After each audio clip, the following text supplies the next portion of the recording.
মাননীয় ম্যাম, আপনারা যেহেতু রাষ্ট্র সংস্কারের প্রস্তাবনা দিচ্ছেন, আপনারা যদি রাষ্ট্র ক্ষমতায় যান তাহলে আমাদের প্রবাসীদের জন্য আসলে আপনাদের কি পরিকল্পনা আছে?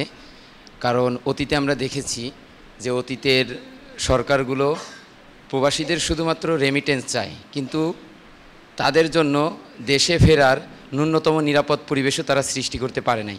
আমাদের রাষ্ট্র সংস্কারের ভিত্তিটা হচ্ছে আল্লাহ দেওয়া জীবন বিধান, মানদণ্ড আল্লাহ। এখানে ন্যায় অন্যায়ের মানদণ্ড কে? আল্লাহ।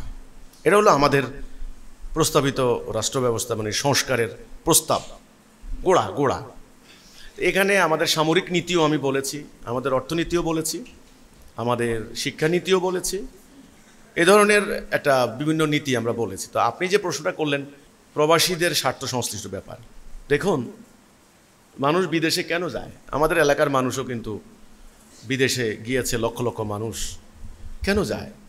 উন্নত জীবনের আশায়, পরিবারের অভাব অনটন দূর করার জন্য, ফ্যামিলির অনেক সদস্য তাদের ভরণ পোষণের জন্য বাংলাদেশে বেকারত্ব অনেক বেশি, দূরে টাকা আয় করার জন্য তারা জায়গা জমি বিক্রি করে, তারা বাবা মায়ের মায়া মমতা ত্যাগ করে তারা বছরের পর বছর সেখানে একাকী জীবনযাপন করে। একটা ডরমিটরিতে থাকে কয়েকজন মিলা, অনেক কঠিন কঠিন অসুখ পর্যন্ত হয়, বেচারারা ট্রিটমেন্ট পর্যন্ত করতে পারে না। কত কঠিন কঠিন বিপদ তাদের যায়। প্রতি বছর হাজার হাজার এই প্রবাসীর মৃত্যু হয় নানান ধরনের অসুখ বিসুখ দুর্ঘটনায়।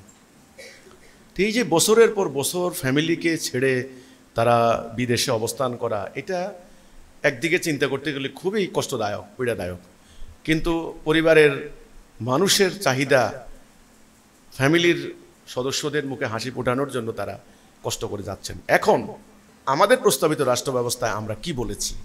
আমরা বলেছি যে এদের পাঠানো রেমিটেন্স, বৈদেশিক রেমিটেন্স বা মুদ্রা, এরা দেশের সামগ্রিক অর্থনীতিকে সমৃদ্ধ করে, দেশের উন্নতি হচ্ছে। এদেরকে পাঠানোর ক্ষেত্রে কোনো নিজস্ব পয়সা যেন খরচ না হয়। আমাদের প্রস্তাবনায় আমরা রেখেছি যে সরকার নিজের রাষ্ট্রের পয়সা খরচ করে এদেরকে বিদেশে পাঠাবে, কোনো পয়সা খরচ হবে না তাদের। শর্ত হলো সরকারের নিজস্ব চ্যানেলে তারা অর্থ পাঠাবে, কোনো অবৈধ চ্যানেলে তারা টাকা পয়সা পাঠাবে না, কিন্তু সে যাওয়ার সময় তার কোনো অর্থ খরচ করা হবে না। এবং যেই দেশে তাকে নিয়োগ দেওয়া হবে, নিয়োগকর্তার শর্তগুলি পূরণ করার জন্য সরকার চেষ্টা করবে, সরকার তার পক্ষ থেকে পরিশোধ করবে, 1 নম্বর। 2 নম্বর, তারা যেখানে থাকবেন সেখানে তাদের সুযোগ সুবিধা, তাদের সংকটগুলি দ্রুত সমাধান করার চেষ্টা করবেন। কিন্তু দেখা যাচ্ছে আমাদের বৈদেশিক মিশনে যারা আছেন তারা কিন্তু এই শ্রমিকদের কাজে খুব একটা সাড়া দেন না, এই অভিযোগ আছে। কিন্তু 3 নম্বর, তাদেরকে বিমানবন্দরে বিভিন্ন জায়গায় এত হয়রানি করা হয় যেটা সীমাহীন হয়রানি। তারা ওখানেও বছরের পর বছর জেল খাটছেন, এখান থেকে যথেষ্ট রকমের তদবির বা কোনো সুযোগ সুবিধা নিয়ে সাড়া দিচ্ছেন না। তো এই ব্যাপারগুলি আমাদের প্রস্তাবনায় আমরা রেখেছি যে তাদেরকে সর্বোচ্চ অগ্রাধিকার দেওয়া হবে, এটা আমাদের প্রস্তাবনা আছে। এখন বিদেশের একটা শ্রমিক দেশের প্রতি তার ভালোবাসা মায়া মমতা কখন সৃষ্টি হবে? এটা একদিকে নয় কেবল, এটা দুই দিক থেকে আসতে হবে, কিন্তু খালি একদিক থেকে আপনি করলে হবে না। তারা যখন দেখবে তাদের কষ্টার্জিত অর্থের সঠিক ব্যবহার হচ্ছে, সুষম বন্টন হচ্ছে, তাদের অর্থ কাজে লাগছে, তাদের অর্থ পাচার হচ্ছে না, তখন তারা দেশকে ভালোবাসবে, সরকারকে ভালোবাসবে, জনগণকে ভালোবাসবে, তারা স্বেচ্ছায় টাকা পাঠাবে। কিন্তু এখন তারা দেখতে পাচ্ছে তাদের এত কষ্টার্জিত অর্থ ড্রেন্ড আউট হয়ে চলে যাচ্ছে আরেক দিকে, পাচার হয়ে যাচ্ছে আরেক দেশে, তারা সেটা দেখতে পাচ্ছে। ফলে তারা আস্থা হারাচ্ছে দেশের প্রতি, সরকারের প্রতি। তারা ভিন্ন লাইনে ভিন্ন চ্যানেলে টাকা দিচ্ছে, সেই টাকার বেনিফিটেড হচ্ছে থার্ড পার্টি, অন্য কেউ। সেজন্য আমরা আমাদের প্রস্তাবনায় রেখেছি যে যারা প্রবাসী আছেন, ইনশাল্লাহ যদি এই ভূখণ্ডে আল্লাহ দেওয়া 70 দিনের আদর্শ প্রতিষ্ঠা পায়, তাহলে আমাদের যে তারুণ্য শক্তি, একজনকেও আমরা দেশে বেকার বসিয়ে রাখবো না।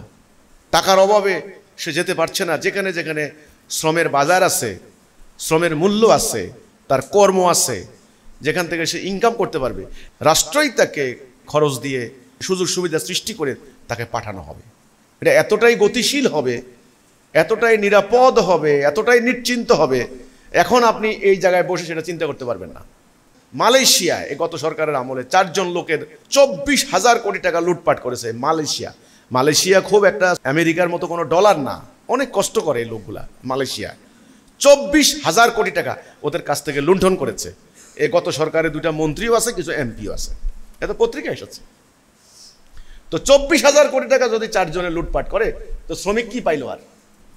এই হচ্ছে আমাদের প্রস্তাবিত নীতিমালা। সেটা কি? আমরা প্রস্তাব করেছি যে ওদেরকে বিনা পয়সা পাঠাতে হবে, ওদের সমস্ত সুযোগ সুবিধা সবার আগে দেখতে হবে, এবং শ্রমের বাজার সরকার সৃষ্টি করতে হবে। ওখানে আপনার হলো বৈদেশিক মিশনে অফিসার পাঠাবেন, অফিসাররা খাবে যাবে আর হলো সমুদ্র সৈকতে ঘুরবে, ব্যাপারটা তা নয়। এই ধরনের কর্মকর্তা আমরা প্রস্তাব রাখি নাই। এমন একজন বৈদেশিক মিশনের কর্মকর্তা পাঠাবো, তিনি আমার 100টা শ্রমিকের কর্মসংস্থান সৃষ্টি করবেন ঘুরে ঘুরে। তাহলে তাকে রাষ্ট্র কেন কর্মকর্তা হিসাবে পাঠাচ্ছে? তো এ হচ্ছে আমাদের প্রবাসী ভাইদের জন্য আমাদের প্রস্তাবিত নীতিমালা।